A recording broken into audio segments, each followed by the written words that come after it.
नमस्कार, आप देख रहे हैं आज तक। आपके साथ मैं हूं सईद अंसारी। स्वागत है आपका दस्तक में। 2019 के चुनाव से पहले दलों की एक से एक दोस्तियां गुल खिला रही। पहले कभी एक दूसरे के खिलाफ आग उगलने वाले मायावती और अखिलेश यादव साथ साथ आ गए हैं और फिर आरजेडी के तेजस्वी यादव सबसे छोटे भतीजे होकर मायावती के पैर छू कर आ गए। लेकिन जो असल खबर है वो ये है कि गठबंधन का चेहरा कौन होगा। तो जान लीजिए कि दो चेहरे एक साथ आगे बढ़ रहे हैं, पहला मायावती का और दूसरा ममता बनर्जी का।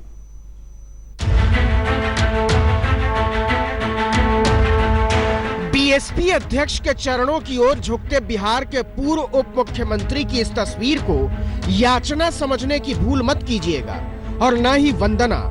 2019 के आम चुनाव में यह महागठबंधन की नई प्रस्तावना है। अगर आप लोग देखेंगे तो 120 सीटें, 80 सीटें यूपी में और 40 सीटें बिहार में, और झारखंड को भी अगर हम जोड़ ले तो 14 सीटें वहां की अगर ले लेते हैं तो 134 सीटें होती हैं। मुझे पूरा विश्वास है कि बीजेपी तो ऑटोमेटिकली आप समझिए कि 100 सीट माइनस पे चली जाएगी। यही वो गणित है जिसने बीजेपी को बेचैन और प्रधानमंत्री को परेशान कर दिया है। एक हवा फैलती है कि मोदी आएगा तो सब ठीक हो जाएगा, मोदी आएगा तो जीत जाएंगे, मोदी आएगा तो बाजी पलट देंगे। सुनने में अच्छा लगता है। पीएम मोदी को यह क्यों कहना पड़ा? कार्यकर्ताओं पर भरोसा नहीं, काम पर भरोसा नहीं, या अपने नाम पर भरोसा नहीं। दरअसल पटना से लखनऊ की मिटी हुई दूरियों ने पैतरेबाजियों का मोहल्ला ही बदल डाला है। मैंने उन्हें धन्यवाद दे दिया है और इनके आने से गठबंधन और मजबूत दिखाई देगा। आम जनता को और भरोसा गठबंधन पे होगा। 2 दिन पहले ही अखिलेश ने कहा था कि प्रधानमंत्री यूपी से होगा। राजनीति में इशारों की भाषा समझने वाले बताते हैं कि वो मायावती की बात कर रहे थे, लेकिन फिर उन्होंने कांग्रेस को गठबंधन में शामिल न करने के कारणों को साफ करते हुए जाहिर कर दिया कि उत्तर प्रदेश की 80 सीटों के खेल में उसे गठजोड़ से बाहर रखने का कारण शुद्ध तौर पर चुनावी है। भैया, मकसद है कि बीजेपी को हराना है और मुझे लगता है जो परिणाम हमने बाय इलेक्शन में देखा था कि बसपा सपा अकेले ही काफी थी बीजेपी को करारा जवाब देने के लिए, और रिजल्ट जो है आप सब लोगों के सामने है। अब राहुल गांधी जी के भी बयान को आपने देखा होगा, तो उन्होंने क्या बयान दिया? वो रहे या ना रहे, लेकिन बीजेपी के सीटें नहीं आने वाली। अब जरा महागठबंधन की पूरी संरचना को समझिए, क्योंकि यह लगभग तय हो चुका है कि नरेंद्र मोदी से मुकाबले के लिए 2 मोर्चे बन रहे हैं, और दोनों ही कांग्रेस को छोड़कर। महागठबंधन के पहले खेमे की नेता मायावती हो सकती हैं, तो दूसरे की नेता ममता बनर्जी हो सकती है। मायावती की ताकत यूपी, बिहार और झारखंड है, तो ममता बनर्जी के पीछे बंगाल, कर्नाटक, उड़ीसा और तेलंगाना। इधर यूपी, बिहार, झारखंड को मिलाकर 134 सीटें बनती हैं लोकसभा की, तो उधर बंगाल, कर्नाटक, उड़ीसा, तेलंगाना को मिलाकर 108 सीटें बनती हैं।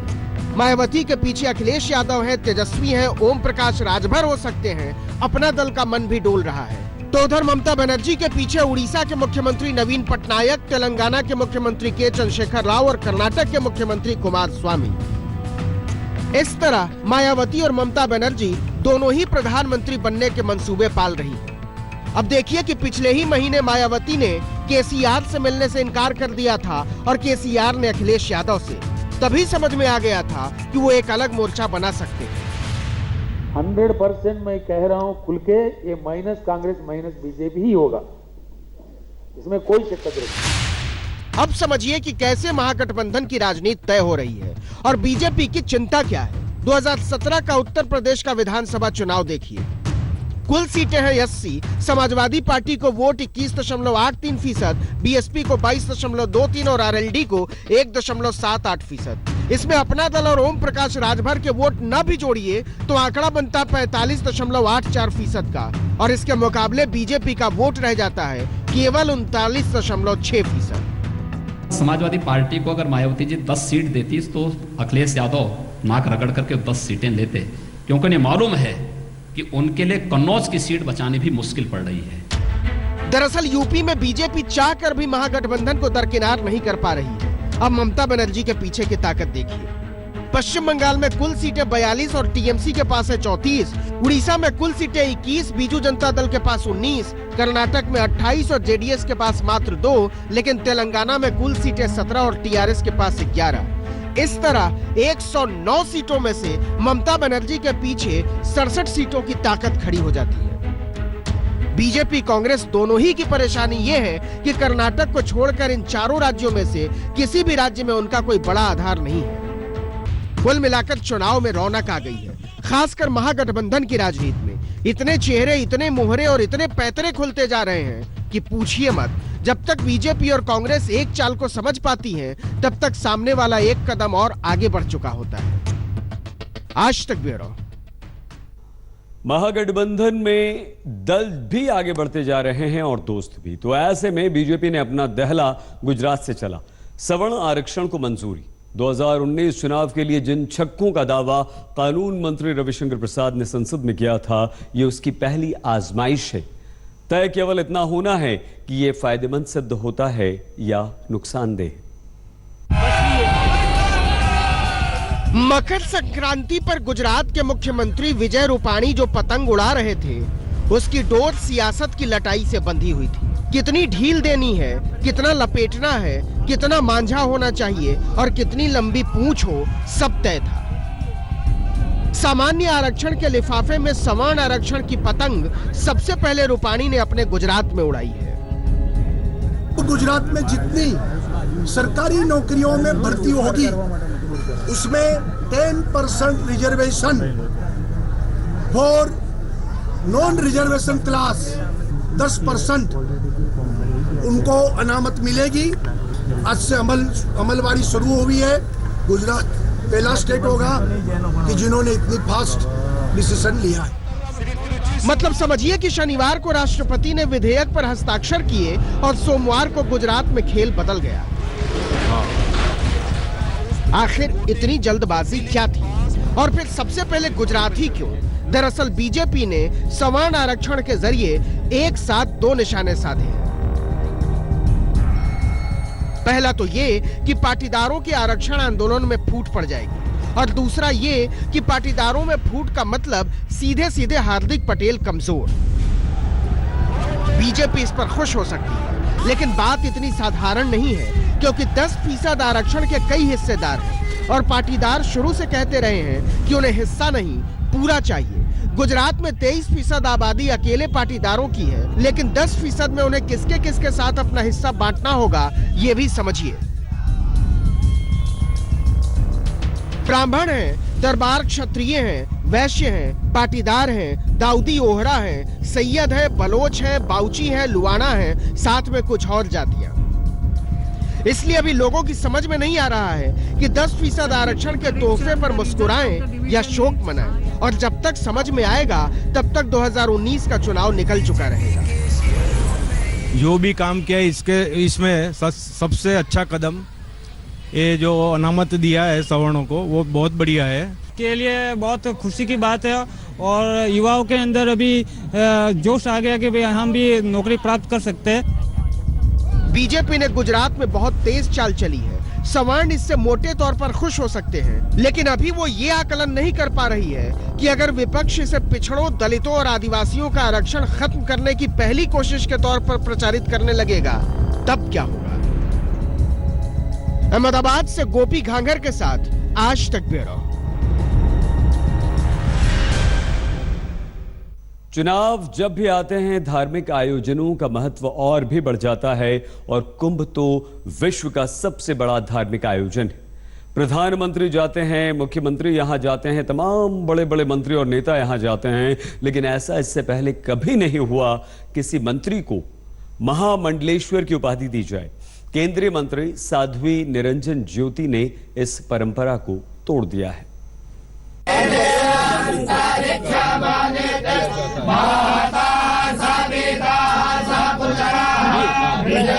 कुंभ के मेले में वैदिक मंत्रोच्चार की गूंज के बीच भारत का केंद्रीय मंत्रिमंडल निरंजनी अखाड़े की महामंडलेश्वर में तब्दील होती एक मंत्री की आभा से आलोकित हो रहा है।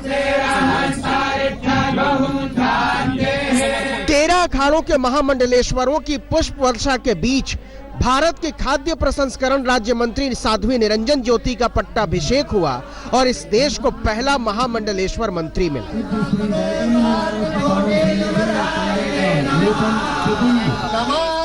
आज मैं बैठी हूँ तो पूज्य गुरुदेव के इस कृपा को ही मैं पाथे दूंगी कि पूज्य गुरुदेव की कृपा ही मुझे यहाँ पहुँचाने का श्रेय। महामंडलेश्वर की पदवी ही ऐसी होती है कि संविधान कानून वगैरह से ऊपर महसूस होने लगता है।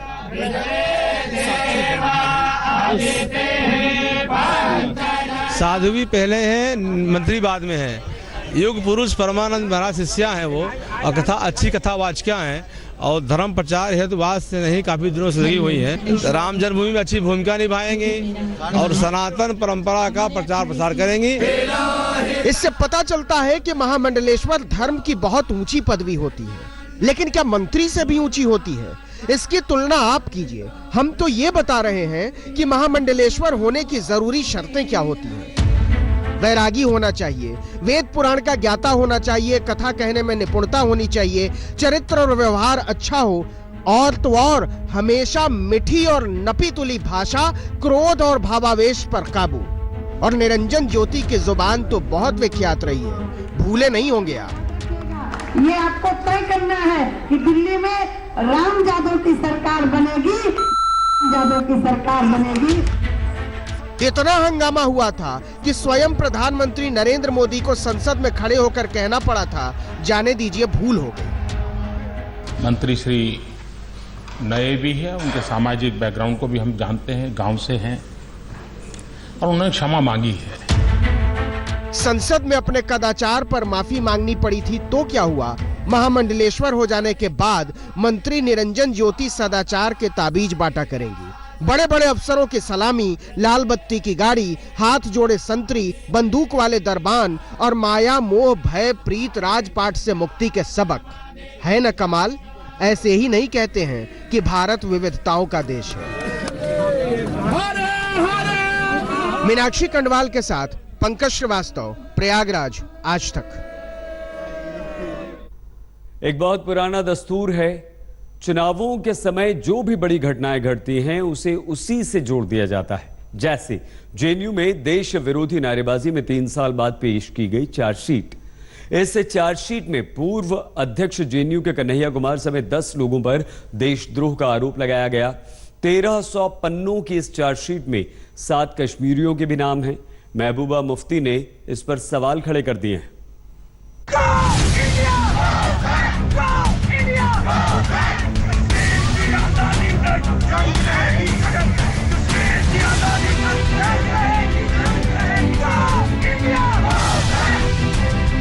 इन तस्वीरों की पृष्ठभूमि में थी 13 सेकंड की एक आवाज, जिसकी उत्पत्ति जवाहरलाल नेहरू विश्वविद्यालय की एक सड़क पर बताई जाती है। वो 9 फरवरी 2016 की रात थी।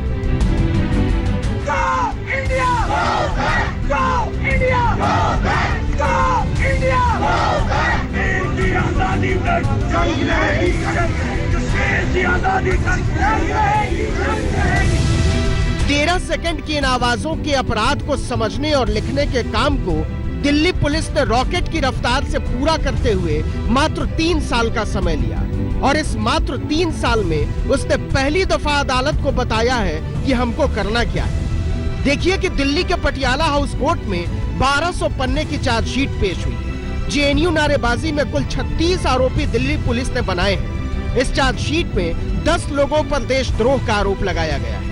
इसमें से 3 जेएनयू के छात्र हैं। कन्हैया कुमार तो छात्र संघ के अध्यक्ष थे और उनकी गिरफ्तारी ने भारतीय राजनीति में भूचाल ला दिया था। इसके अलावा उमर खालिद और अनिर्बन और फिर 7 कश्मीरियों को भी पुलिस ने नामजद किया है, जिनके बारे में उसका दावा है कि उमर खालिद ने उन्हें बुलाया था। भारी भरकम टीम के साथ दिल्ली पुलिस की स्पेशल सेल टीम के एक बक्से में चार्जशीट लेकर पहुंची थी।